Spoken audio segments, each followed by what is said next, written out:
ಚೌಳೆಕಾಯಿ ಬಳಸ್ಕೊಂಡು ಒಂದು ಸೂಪರ್ ಆಗಿರುವಂತಹ ರೆಸಿಪಿ ಮಾಡೋಣ ಬನ್ನಿ. ಇಲ್ಲಿ ಒಂದು ಪಾವು ಕೆಜಿ ಚೌಳೆಕಾಯಿನ ಕ್ಲೀನಾಗಿ ತೊಳೆದಿಟ್ಕೊಂಡಿನಿ. ಇವಾಗ ಇದನ್ನು ಸಣ್ಣದಾಗಿ ಕಟ್ ಮಾಡ್ಕೊಂಡು ತಗೋಬೇಕು. ಕಟ್ ಮಾಡ್ಕೊಂಡಾದ್ಮೇಲೆ ಇಲ್ಲಿ ಅರ್ಧ ಕಪ್ ಆಗೋಷ್ಟು ಶೇಂಗಾ ಬೀಜ ಗರಿ ಆದಮೇಲೆ ಒಂದು 2 ಚಮಚ ಧನಿಯಾ ಬೀಜ, ಅರ್ಧ ಚಮಚ ಜೀರಿಗೆ ಹಾಕ್ಕೊಂಡು ಹುರ್ಕೊತಿದ್ದೀನಿ. ಹಸಿ ವಾಸನೆ ಹೋದ್ಮೇಲೆ ಮಿಕ್ಸಿಗೆ ಹಾಕ್ಕೊಂಡು ಪೌಡರ್ ಮಾಡ್ಕೋಬೇಕು. ಇದೇ ಪ್ಯಾನಲ್ಲಿ ಇವಾಗ ಸ್ವಲ್ಪ ಎಣ್ಣೆ ಬಿಸಿ ಆದಮೇಲೆ ಈ ಚೌಳೆಕಾಯಿ ಹಾಕ್ಕೊಂಡು ಹುರ್ಕೋಬೇಕಾಗುತ್ತೆ. ಒಂದು 80% ಆಗೋ ತನಕ ಈ ಚೌಳೆಕಾಯಿ ಹುರ್ಕೋಬೇಕು.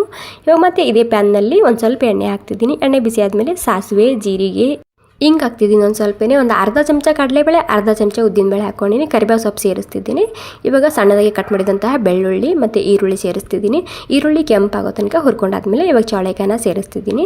ಚೌಳೆಕಾಯಿ ಹಾಕಿದ್ಮೇಲೆ ಒಂದು 2-3 ನಿಮಿಷದನ್ನ ಹಾಗೆಯೇ ಹುರ್ಕೋಬೇಕು. ಇವಾಗ ನೋಡಿ ಶೇಂಗಾ ಪೌಡರ್ ಕೂಡ ರೆಡಿ ಮಾಡಿಟ್ಕೊಂಡು ನಾನು ಒಂದು 2-3 ನಿಮಿಷ ಇದಕ್ಕೆ ಹಬೆಯಲ್ಲಿ ಮುಚ್ಚಿಟ್ಟಿದ್ದ ರುಚಿಗೆ ತಕ್ಕಷ್ಟು ಉಪ್ಪು, ರೆಡ್ ಖಾರದ ಪುಡಿ, ಅರಿಶಿನ ಹಾಕ್ಕೊಂಡಿನಿ. ಎಲ್ಲನೂ ಸೇರಿಸಿ ಮಿಕ್ಸ್ ಮಾಡ್ಕೊಂಡಿದ್ದು ಇವಾಗ ಶೇಂಗಾ ಪೌಡರ್ನ ಹಾಕ್ಕೊತಿದ್ದೀನಿ. ಶೇಂಗಾ ಪೌಡರ್ ಹಾಕ್ಕೊಂಡಿದ್ದಾದ್ಮೇಲೆ ನೀಟಾಗಿ ಮಿಕ್ಸ್ ಮಾಡ್ಕೊಂಡು ಮತ್ತೆ 1-2 ನಿಮಿಷ ಹಬೆಯಲ್ಲಿ ಮುಚ್ಚಿಡಬೇಕು. ಒಂದು ಸ್ವಲ್ಪ ನೀರು ಚಿಮ್ಕಿಸ್ತಿದ್ದೀನಿ. ಸ್ವಲ್ಪ ಡ್ರೈ ಅನಿಸ್ತಿದೆ. ನೀರು ಚಿಮ್ಕಿಸಿ 1-2 ನಿಮಿಷ ಹಬೆಯಲ್ಲಿ ಮುಚ್ಚಿಟ್ಟಿದ್ದ ನಮ್ಮ ಚೌಳೆಕಾಯಿ ಪಲ್ಯ ರೆಡಿಯಾಗಿದೆ. ಸ್ವಲ್ಪನಾದರೂ ಇಷ್ಟ ಆಗಿದ್ರೆ ಒಂದು ಲೈಕ್ ಮಾಡಿ. ಥ್ಯಾಂಕ್ ಯು ಸೋ ಮಚ್ ಎಲ್ರಿಗೂ.